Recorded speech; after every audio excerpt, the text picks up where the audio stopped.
Olá, tudo bem? Nós estamos meditando aqui na Bíblia em ordem cronológica, hoje Mateus capítulo 27, a continuação do último vídeo, e espero que você esteja gostando de todo esse conteúdo. Se você gosta, dê o seu gosto, partilhe o vídeo com outras pessoas, porque isso nos ajuda a levar essa palavra para mais pessoas.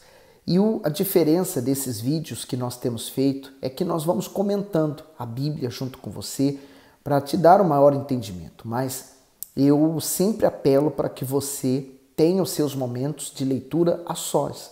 Então, veja um outro livro da Bíblia e comece a ler também sozinho. Da mesma forma como nós fazemos aqui, mas comece a fazer isso, crie esse hábito, um hábito de você ler a Bíblia todos os dias, independente de quem esteja lendo com você, né? De preferência, leia sozinha, porque o Espírito Santo quer falar com você.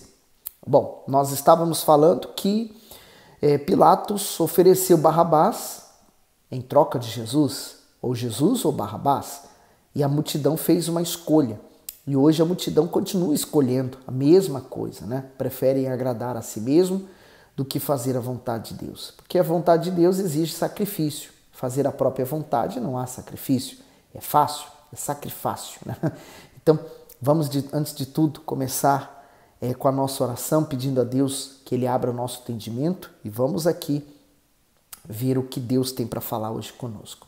Meu Deus, nós queremos ouvi-lo, é a Tua voz que venhamos aqui para ouvir. Então, fale, abre o nosso entendimento, despertando nossa fé, porque precisamos de Ti. Só a Tua palavra pode alimentar a fé dentro de nós. Em nome de Jesus. Amém. Lá no versículo 26 diz assim, do capítulo 27 de Mateus: Então soltou-lhe Barrabás e, tendo mandado açoitar a Jesus, entregou-o para ser crucificado. Há um contexto espiritual para o soltar Barrabás, né? Por exemplo, o soltar Barrabás é a pessoa que faz a escolha da própria vontade, agradar a si mesmo, em detrimento à vontade de Deus. Por exemplo, a pessoa que carrega uma mágoa, mas não quer perdoar. Ela está fazendo a própria vontade, mas não a vontade de Deus, porque a vontade de Deus é o perdão. Se eu também não perdoo, não tenho como receber o perdão de Deus. A mágoa está ocupando o lugar do perdão.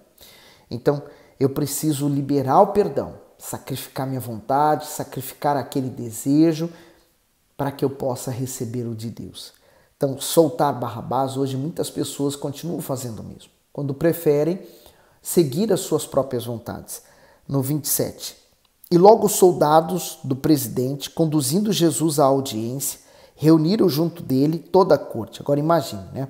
Ele foi açoitado, e o açoite que o Senhor Jesus recebeu foi um açoite cruel, mas cruel de tal maneira que a forma como deixaram o Senhor Jesus foi desfigurado, completamente desfigurado, né? Toda a carne magoada, mas talvez fosse a intenção deles. Não era matá-lo, Jesus nos açoites, mas quase. Mas era mostrar para a multidão que aquele que eles tanto tinham ódio agora já estava açoitado daquela forma e que, se não se cuidasse, poderia morrer. Então, talvez uma chance de libertar Jesus mais uma vez, né? Então, levaram e conduziram ele para uma outra audiência. Agora, imagine a debilidade, né? O Senhor Jesus, ele foi preso na quinta-feira à noite, ele passou uma noite inteira preso, pendurado pelos braços. No dia seguinte veio toda essa questão, né? Essa tribulação, esse julgamento, essa pressão psicológica, emocional sobre ele.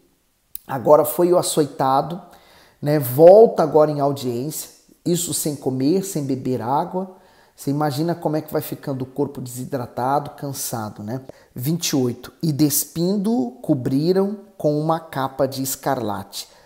O comentário que vai do 26 ao 28, a violência dos soldados. O Senhor Jesus enfrentou a violência de homens brutais que não mediram esforços para agredi-lo. Socos no rosto, açoites de varas, chicotadas que rasgaram sua carne, foram alguns flagelos que ele experimentou. Não podemos esquecer que o Filho de Deus sofreu tudo isso estando em um corpo humano, frágil e vulnerável como o nosso. É muito importante nos lembrarmos do seu sacrifício e da sua dor e termos a consciência de que os nossos pecados foram responsáveis por todo o seu sofrimento. E é verdade. Daí Isaías ter dito, né, em profecia, através de Deus, através da inspiração do Espírito Santo, que agradou Deus moê-lo. Então, o que moeu Jesus na carne foi os nossos pecados, né? E aí eles despiram Jesus e o cobriram com uma capa escarlate, né? O vermelho, ele era uma cor muito difícil de ser conseguida num tecido, né? Normalmente os tecidos vinha aquela cor branca meio acinzentada, era o normal, né? Toda a gente tinha essa mesma cor, era o único tecido mais barato. Agora uma cor de azul, púrpura ou um vermelho carmesim, como o escarlate, como está aqui, representava as cores reais, né? A nobreza, representava aquelas pessoas mais nobres. Então eles gastaram uma capa de um nobre para colocar em Jesus. No 29, tecendo uma coroa de espinhos, puseram-lhe na cabeça, em sua mão direita uma cana, e ajoelhando diante dele, o escarneciam dizendo: salve, rei dos judeus.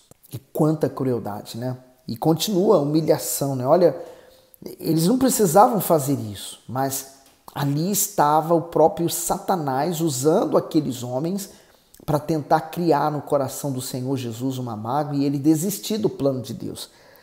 30. E cuspindo nele, tiraram-lhe a cana e batiam-lhe com ele na cabeça. E depois de o haverem escarnecido, tiraram-lhe a capa, vestiram-lhe as suas vestes e o levaram para ser crucificado. Comentário: a coroa de espinho, a cabeça e o corpo afligido simbolizavam a totalidade dos pecados da humanidade. O Senhor Jesus suportou aquela dolorosa coroa de espinhos a fim de nos proporcionar a coroa da vida. Os soldados romanos zombavam do seu direito celestial de rei e o desonravam com escárnios e humilhações. Com crueldade batiam na sua cabeça e cuspiam na sua face. Ninguém jamais foi tão ridicularizado, rejeitado e humilhado como foi o nosso Senhor, mas ele se manteve fiel e perdoou toda a maldade dos seus algozes. Hoje, há muitas pessoas que lhe negam o direito de ser rei e senhor de sua vida. Mal sabem elas que estão negando a si mesmas a oportunidade de ter a alma salva para sempre. Então, veja quanta dor o Senhor Jesus suportou. Como não seria eu grato a Ele e como não gastaria minha vida em favor dele, né? No 32, e quando saíam, encontraram um homem sirineu chamado Simão, a quem constrangeram a levar a cruz. E chegando ao lugar chamado Gólgota, que se diz lugar da caveira, deram-lhe a beber vinagre misturado com fel, mas ele, provando, não quis beber. Bom, primeiro, na caminhada, na Via Dolorosa, né, chamada Via Dolorosa, então esse homem, ele tomou uma parte do caminho, a cruz do Senhor Jesus, né? Foi usado. E com certeza Jesus estava extremamente fraco. Agora imagine carregar a cruz, né? Normalmente aquelas pessoas que seriam crucificadas também carregavam somente aquela parte, né? Horizontal da cruz, mas ele carregou toda a cruz. Quer dizer, maior sacrifício. Só aumentar o sacrifício de Jesus pelos nossos pecados. Aqui deram de beber vinagre misturado com fel. Essa mistura era tipo um analgésico, né? Para aliviar a dor, mas por isso que ele, provando, não quis beber, porque ele não queria aliviar a dor que ele estava sentindo. Foi para isso que ele veio. O comentário diz assim: deram-lhe a beber vinagre misturado com fel. Essa mistura, segundo a tradição, era uma espécie de anestésico que entorpecia os sentidos. As mulheres piedosas de Jerusalém ofereciam essa bebida aos condenados antes da crucificação. No entanto, o Senhor não quis tomar, pois isso diminuiria a força do seu sacrifício. Isto é, ele queria estar plenamente consciente durante o seu sofrimento pelos nossos pecados, pois só assim poderia levar o seu propósito de salvação até o fim. Diante disso, não é de espantar que, enquanto sofria tanta crueldade e martírio, tenha aparecido uma alternativa para aliviar a sua dor, justamente para levá-lo a falhar em sua missão. Da mesma forma, é preciso ficar atento, pois o diabo é aquele que facilita a vida de quem prefere fugir do sacrifício pessoal a lutar pelo reino dos céus. E aí eu digo para você que no reino de Deus não há atalhos. O caminho é o mais longo, mais difícil e com mais sacrifício. Não há facilidades. E se surge atalhos, você pode ter certeza que esses atalhos vêm do mal. 35.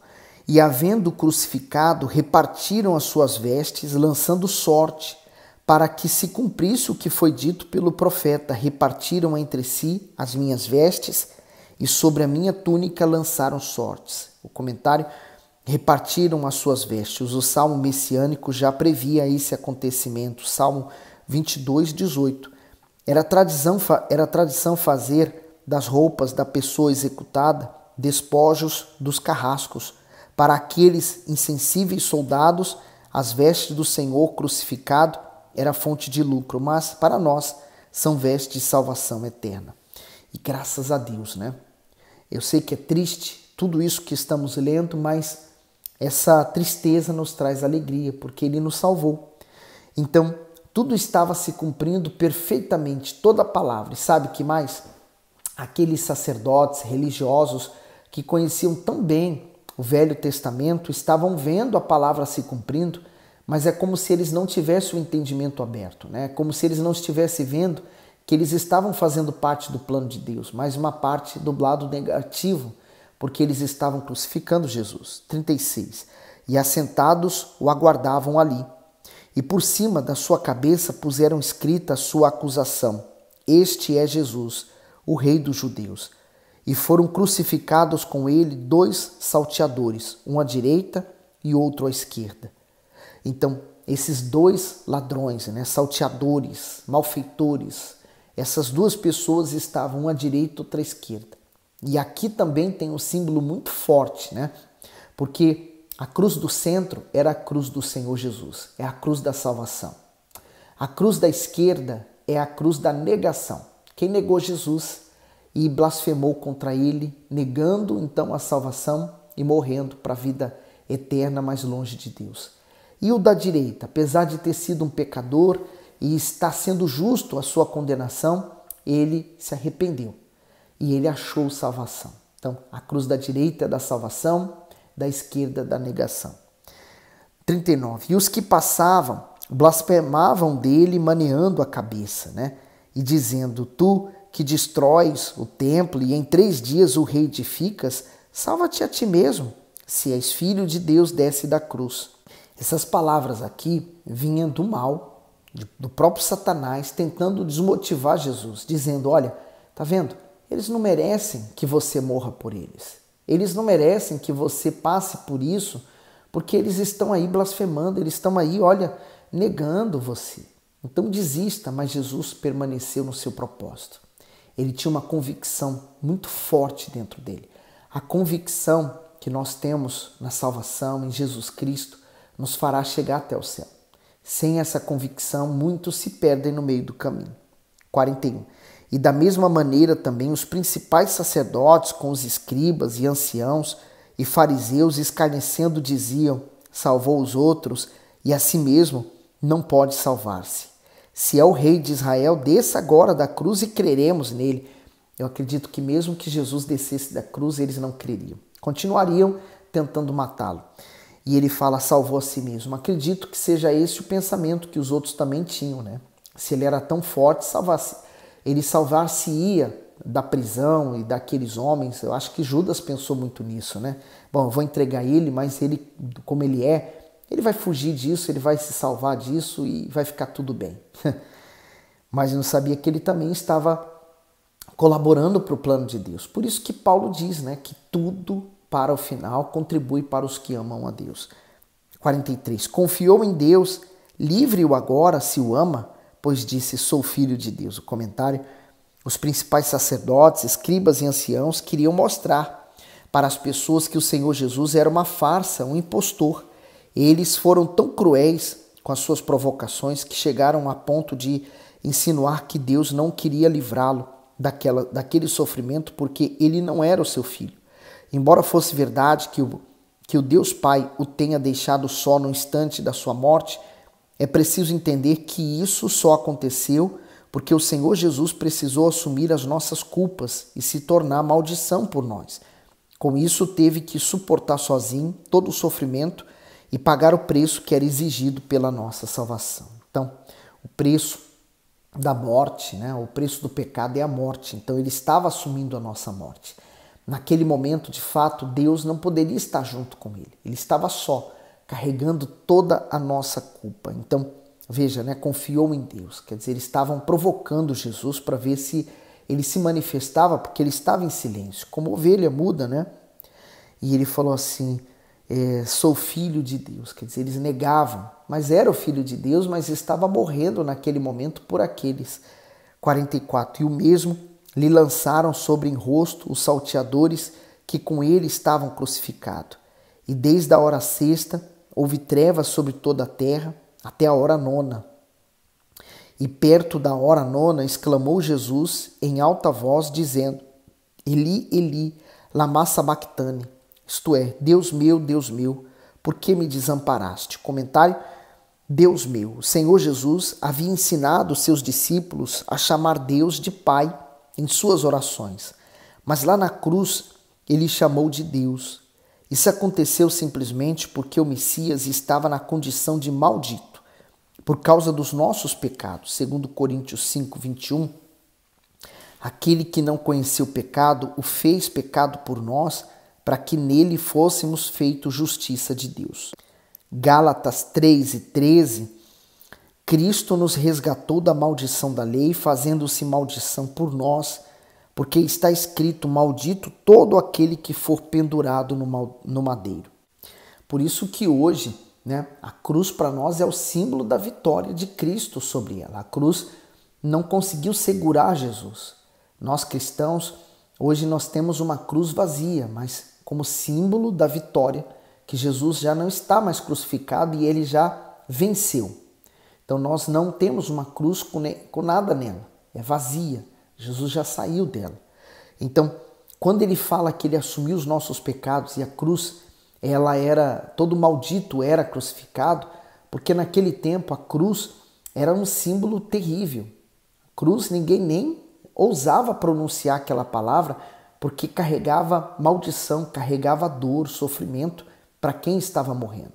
É como se hoje alguém dissesse, olha, Jesus pegou a cadeira elétrica e foi morrer. Então, a cruz naquele tempo era um símbolo de maldição, um símbolo negativo. Hoje, para nós cristãos, é um símbolo positivo. Perdeu aquela essência má. Continuando, séculos antes, Davi havia profetizado a agonia do Senhor Jesus na cruz e a sua conversa com Deus antes da sua morte. Salmo 22. Desse modo, o clamor do nosso Salvador expressava a angústia que a sua alma sentia naquele instante. Afinal, o seu sacrifício envolvia, além de humilhações, dor física, diante dos chicotes, da coroa de espinho e dos pregos encravados nas suas mãos e nos seus pés. Porém, a sua maior dor e o seu maior sofrimento era saber que estava separado do Pai e que não podia contar com a sua presença naquele momento de tão grande aflição. Tamanha aflição ele suportou por nós, Que forte. 47. E alguns dos que ali estavam, ouvindo isto, diziam, este chama por Elias. E logo um deles, correndo, tomou uma esponja e embebeu-a em vinagre e, pondo-a numa cana, dava-lhe de beber. Os outros, porém, diziam, deixa, vejamos se Elias vem livrá-lo. Nós vamos parar aqui nesse vídeo de hoje, vamos dar continuidade no próximo vídeo, então, os momentos finais da cruz e o sepultamento do Senhor Jesus. Bom, estamos mesmo muito perto de acabar os evangelhos, Essa série do evangelho durou bastante tempo, mas ela tem sido muito proveitosa. Para mim tem sido. Ela tem me alimentado a fé, ela tem me feito ver o quão pecador eu sou e o quanto eu necessito de Jesus. E aí aquelas palavras que Jesus disse, cada dia que passa faz mais e mais sentido para mim. Sem mim, nada podeis fazer. Eu quero permanecer aos seus pés. E você? Que Deus abençoe você até o próximo vídeo.